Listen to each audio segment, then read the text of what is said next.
All right, so let's go over one of the most powerful features of Mark, and that is the design matrix. And what I pull up here is I've run all of the predefined models for the uh, Swainson's thrush data that I've used before for these, just to show you again what's this looks like. It's Swainson's thrushes captured at the Wright Wildlife Refuge, 93 to 2006, male and female. So 14 occasions um, over that period. All right, so I ran the predefined models. So let's look at the most general model, okay, which has got time variation for male survival, time variation for female survival, time variation for male captures, same thing for female captures. So the most general model we could use, the number of parameters is correct. It's always good to check that because we have 13 time periods for phi times two groups is 26. Same thing for P is 26. So 26 and 26 is 52. And then because we have time variation by group for both phi and P, there's two confounded um, uh, parameters. And so you have to subtract 2 from 52 to get 50. Okay. And you can check on these others. They do check out. So let's retrieve this model, just make sure we've got it. And now let's run the full design matrix. Okay, so since we're pulling up the most general model, we can use the full design when we build our design matrix. 26 for phi and the same for P. Okay. Now, what I'm going to do here, just to make this a little easier so we can see it, I'm going to go to a smaller font size so that we can see both the phi and the P part of the design matrix. I think I have to go one more. There we go. Um, well, dang, not quite. One more. Okay, now we got it. All right, so I just wanted to make sure that you could see top right portion of this design matrix is the phi values. So our first column, 1 through 26, um, is the intercept for phi. The second column, and we have ones in 1 through 13, is the group effect. In this case, the top is males, bottom is females. And then we have the time effect, okay? So we have this diagonal of ones. So this one applies to the time effect for the first year, second, third, fourth, and so on. And then notice that we have the last row um, on this all zeros because, as talked about in the Mark book and in lecture, the that just makes that last time period the um, default, and then all of the others build off of that. Do the same thing for the females, okay? And then here we have um, the interaction terms over here.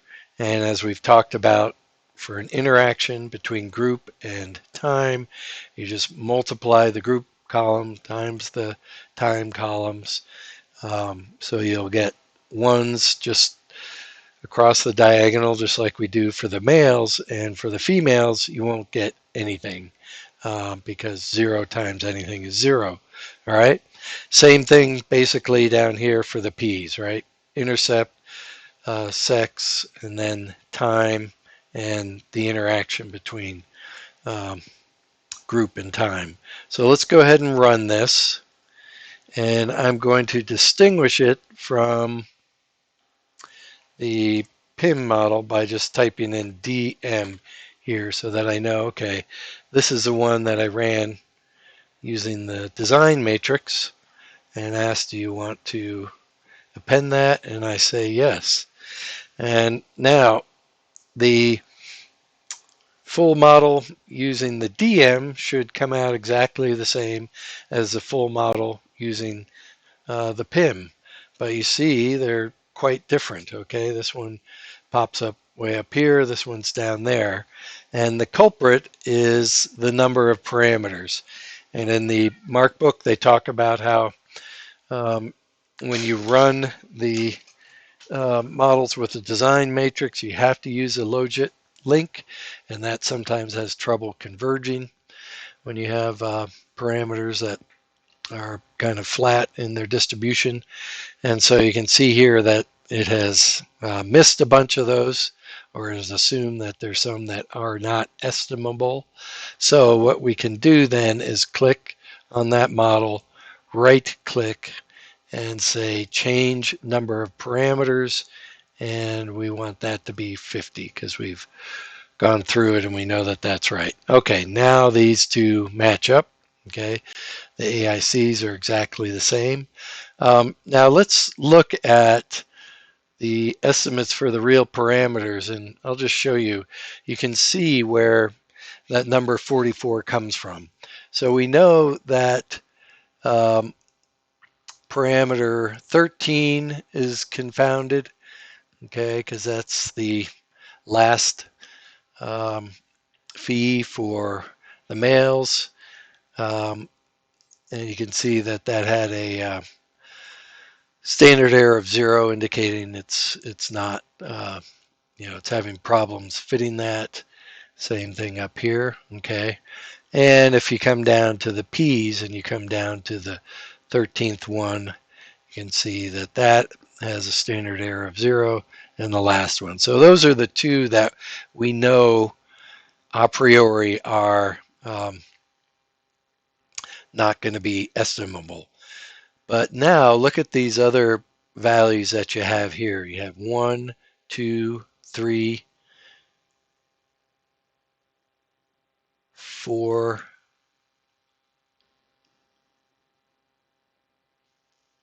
5, 6, 7. But this one does get a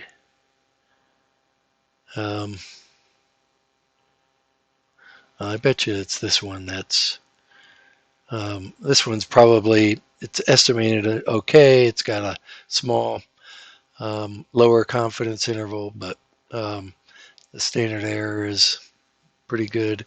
Here, these two obviously are the Mark's really having trouble estimating them. So 1, 2, 3, 4, 5, 6. Okay, so that's why Mark estimates 44 parameters instead of 50. All right, so just something you can look at. So now we've got our design matrix, and neat thing is now it's pretty easy to manipulate this to say maybe we're interested in looking at the uh,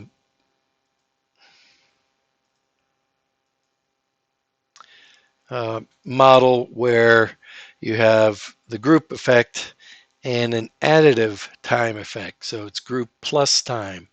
So you don't allow the estimates of survival to vary independently for males and females. They have to vary in parallel.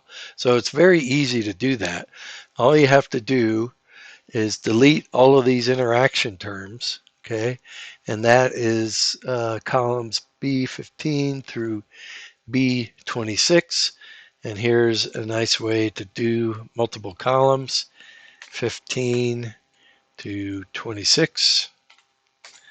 I'm going kind of quick here, but I figure if you need to see something, you can always stop the video and go back and take a look. So I'm trying to keep the video from just getting really, really long. Okay, so now it always takes a long time for Mark to bring this design matrix back. Okay, so now we've got things set up the way we want it for phi. And what I'm going to do is I'm going to use the PT model for all of these subsequent models that we run, because if you look at the, I'll show you, oh, maybe I can right here. Looking at the results table, the top model that we get is phi.pt. And despite having 14 parameters versus 2 for the phi dot p dot, it actually has a lower AICC, so has 12 more parameters, so it would have a penalty of 24 AIC units, and despite that, it's coming out with a lower AIC. So that means that the deviance is much, much lower, which you can see here. The model is basically fitting the data better. So I'm going to use the PT model because of that. So all I have to do now is delete this sex term on the P side of the matrix. And so last time I deleted multiple columns. Here I'm just going to delete one column. And very important to know that if you use this, you need to make sure you have selected a cell in the column that you want to delete. It's easy to, delete columns that you didn't want to delete. So I'm going to delete that one column, and now we should see it with just the intercept and the time effects and then the interactions.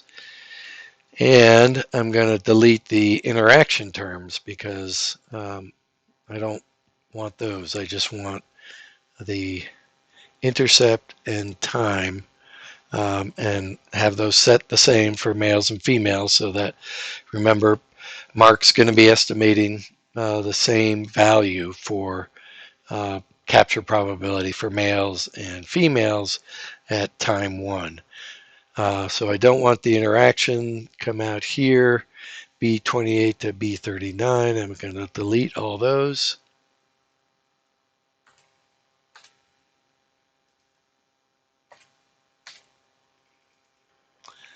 Okay, so now we've got it the way we want it. And let me just re-emphasize something. When I was talking about this in lecture, I said, the way to think about this is that you're taking your beta values from your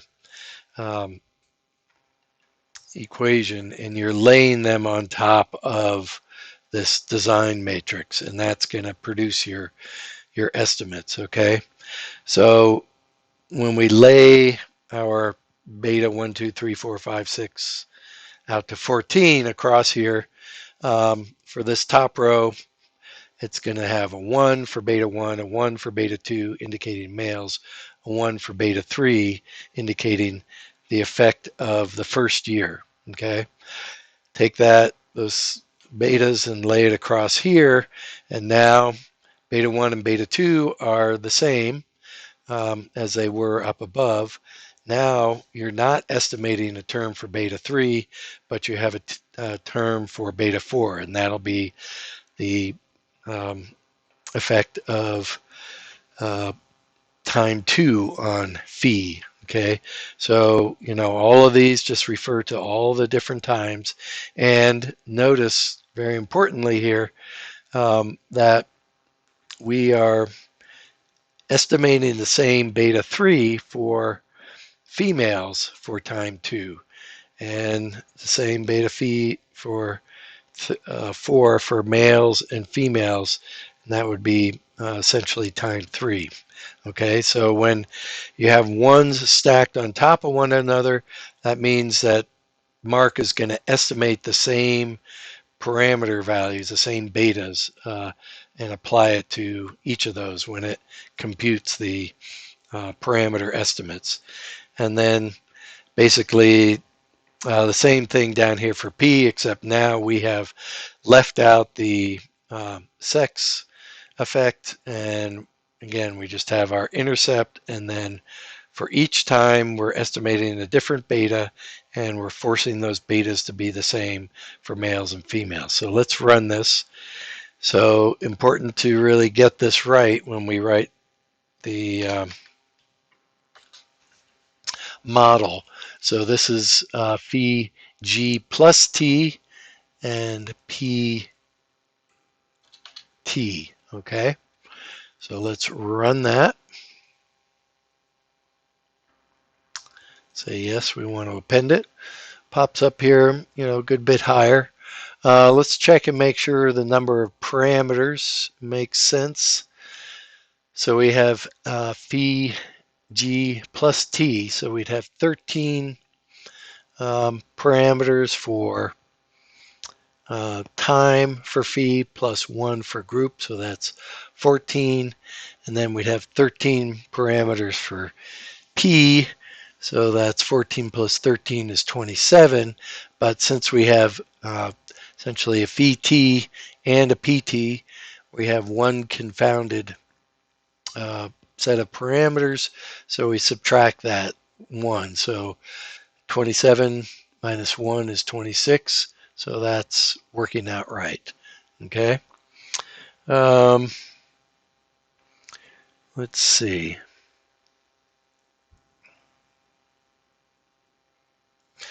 All right, I think that gives us what we want.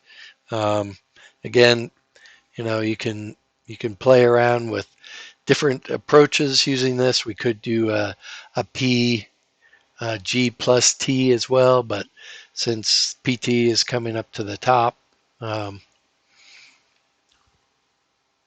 thought that wouldn't be necessary to run. That'd be, yeah. See if you can figure that out. Basically, you just have to put that column back for the sex effect, and you would get that. You would get that model with phi g plus t, p g plus t. Okay. So now let's show you how we add in the ENSO effect. So I'm going to start with this most general model, and I'll show you that you don't have to do it this way. I just am showing how basically it was done in the Mark book, and I'll show you a different way to do this too.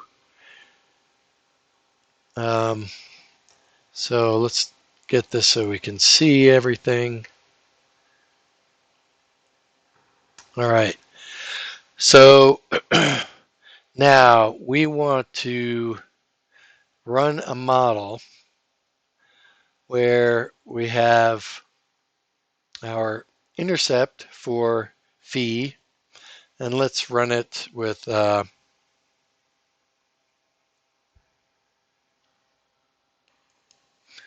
do we want to do this? We can do it first with sex and ENSO, and then we can drop out sex. Okay, so we want this first column with the intercept for phi. We want the second column that's got the group effect. Okay, and now what we want to put in for the next one is the ENSO effect, and I've got those values calculated for the years that the banding was done on the refuge, 93 through 2005. Here are ENSO values. And again, to make this similar to what they were doing with the flood effect with the uh, European dipper, I've changed the values, the actual continuous values for the El Nino Southern Oscillation measurement that we used into indicator variables. One indicating a El Nino year, 0 indicating a La Nina year. Okay, and basically the way it works is if the ENSO value is greater than 1, it's considered a El Nino year. If it's less than 1, it's considered a La Nina. Okay, so taking a continuous variable, converting it to a 1, 0. We don't include a value for 2006 because the ENSO value for 2005 applies to survival from 2005 to 2006. Okay, so we only need these 13. So what I can do, and you've got a spreadsheet for the black-headed grosbeak data that's very similar to this. You just copy those values instead of having to type them all in here, and then come over here and right click and say paste clipboard. And now one important thing to do is to make sure that you repeat that for the females. Okay, so here are the ENSO values for the males, here are the ENSO values for the females. Okay, and now we don't want any of these time effects or the interaction, so we want to delete columns B4 through B26. So 4 through 26. And one thing you might have noticed, it's easier to start with the left and move over to the right as you're deleting columns. It really doesn't matter because you've got them all numbered, but that's the way I like to do it. Okay, and now let's just stick with the PT model. So we'll delete this one, and we'll delete those interaction terms so that all we have is PT. So that would be columns. I always like moving this over to make sure I know where it is. So all of these columns here are the interaction terms. So B17 through B28, B delete multiple columns, 17 through 28. Say OK. And now we have the model the way we want it. We've got this ENSO effect, and we have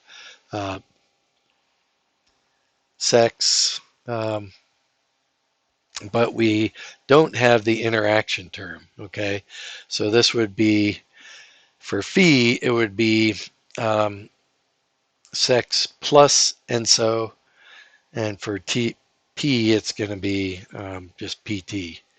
And you can see that we've got that down there for the males. So let's run this, and again, make sure we get this right. So we're saying group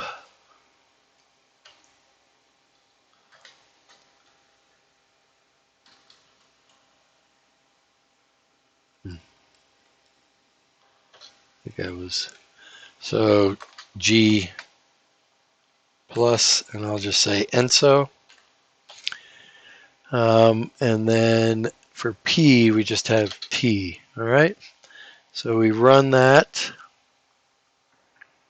So yeah, we want to paste it. And there it is, pops up pretty high. Okay. Let's check this out. We just have the one ENSO parameter, one for group effect. And we have our intercept, so that would be 3 for phi, and then for p, we're going to have essentially 13, and that gives us 16. Yes, that looks like it's coming out right. Okay, and now let's do just phi ENSO without the group effect. Very easy. We just take out column 2 and Now we've got it right to just the intercept and ENSO for phi, and our PT is the same, so we can run this, and it's just the ENSO effect. We're not estimating separately for males and females. Hit return, yes, and boom, it's coming up pretty high. Okay, so indicating that maybe something's going on with ENSO. And yes, 2 plus 13 is 15, so that's right. Let's take a look at the estimates for this. And as we talked about in lecture, remember if going to the design matrix, um, that oh darn, I wanted that to pop up. There we go. Okay, so first 2 years are El Nino years, so those are going to be forced to be the same. And then the second two are La Nina, and those are forced to be the same. And this is actually opposite to the prediction. Um, the survival for El Nino is lower than the survival for La Nina. I've published a paper where we've got lots and lots of data that indicates just the opposite for Swainson's thrushes. So, one site, small sample size, got to be careful about making too much from that. But I just wanted to show you how those values show up the same, for all the El Nino years and all the La Nina years. And then because we don't have sex in this model, you're going to get the same values when you look at the fees for the females. Okay, so really we just got two fee values that we're estimating here. Okay, let me show you just one more kind of trick. Here we had to repeat the El Nino um, values or indicator values for the males and the females. If we start with a different model where the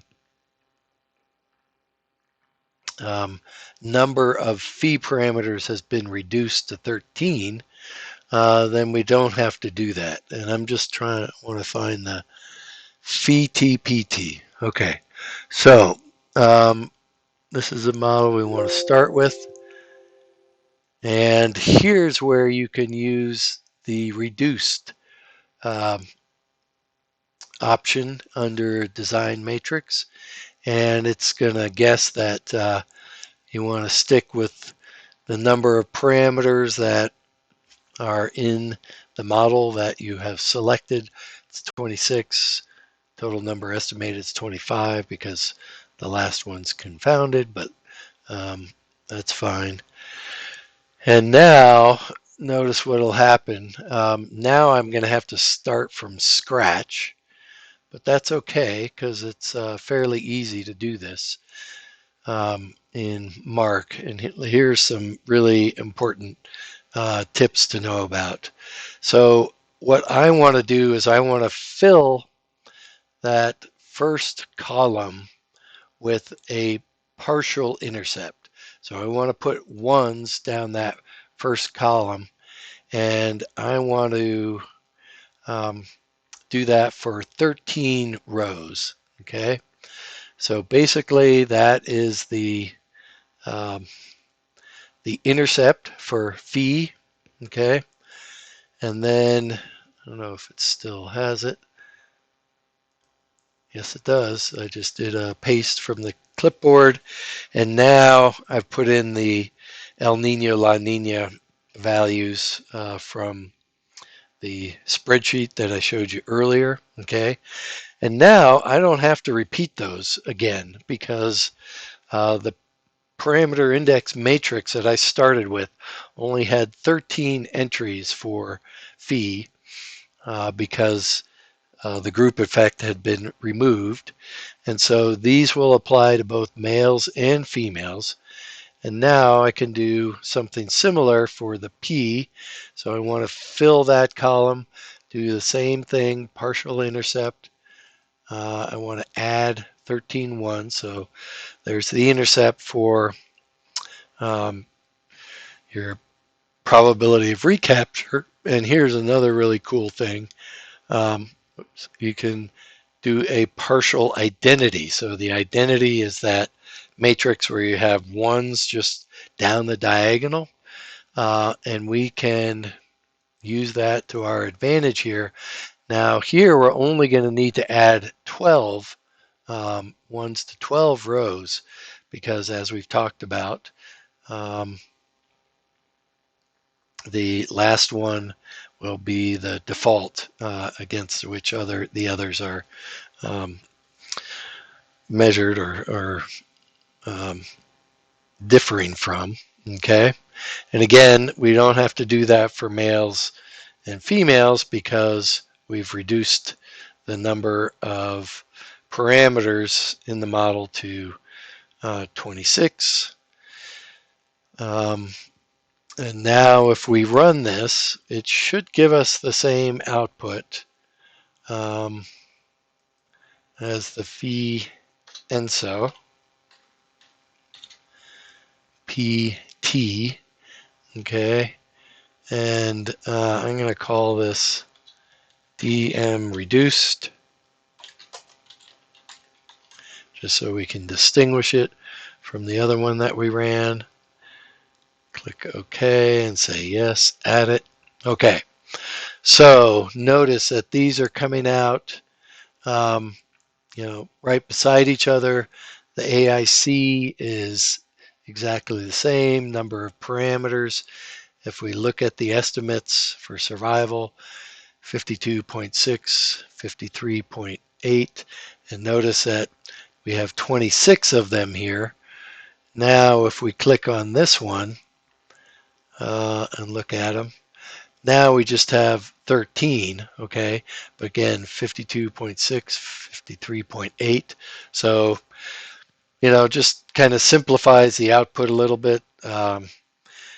In some ways, it's easier to start with the full model and just take away columns. Although once you get familiar with adding, the intercepts and the pasting the ENSO values and so on, it's pretty easy to start with a reduced matrix and do the same thing. Okay, now what I want to do is show you how to use the graphing features in Mark. And what I'm going to do is I'm going to contrast the additive model where we have the G plus T and PT versus the multiplicative model, the G times T PT. I'm going to start first with the additive model. So I click on that model, come up here to the line graph, and tell Mark that I wanted to plot the values of phi 1 through phi 13. So those will be all of the males, okay? So survival for males across those 13 intervals, and I want to know which one is which. So I'll type legend in here as males. I click OK, and bingo, it gives me all of the estimates with their 95% confidence intervals for the males. Now, very cool thing you can do is once you have one set of data in, you can add a data series very similar to Excel in that way. And now I want to plot the female value. So that'll start with phi 14 and go through phi 26. So I know this can just get really confusing. Just encourage you to stick with it keep trying, and you'll eventually it'll make sense. Okay, so notice here, we talk about parallelism with the additive model, where you're saying that phi bounces up and down from year to year, and it differs between males and females, but it differs by a constant amount um, each year. So males are um, maybe a percentage point below females, but that difference is the same for each one. Now, let's do this for the multiplicative model. So that one is down here, VG times TPT. Boom. Unfortunately, Gary hasn't put in a thing where you can just select, the beginning and the ending values. You have to click on every one. So there are the males. All right, and now I want to add a data series. And I'm going to go 14 through 26. And these are the females. Okay, and now look, you get a very, very different pattern. Instead of those uh, survival values just varying in parallel, differing by, in this case, a very little bit, but in other situations you might have it differ by a much more substantial amount. Now the survival value for the females varies independently of the survival values for the males. And just to kind of connect all of the dots here, the value for the females, remember on the um, design matrix, all of the interaction values are 0, right? So this is just the variation in survival estimated by Mark for the females. And then for the interaction term, it says, okay, how much do males differ from females in year one? In year one, it's, a good bit positive. In year two, that interaction term is pretty much 0. Year three, it's a little bit positive. Um, I've just got it reversed. So females are the ones with no interaction term, so that male interaction term for the first year is negative, second year is really no effect, third year negative, essentially no effect. So just kind of gives you an idea of this difference that you're seeing here is dictated by the value of that interaction term. Okay. Um, is there anything else I want to show you? I think that's it. Um, hopefully that helps and gets you going on using the design matrix. Like I say, at first it seems completely counterintuitive, but I think if you stick with it and run it for a few models, I'd recommend you run through the example in the Mark book for the um, European dipper. Just pull in the data set and just go through and run the models just like they ran them, just to make sure you're getting it right and kind of understanding things.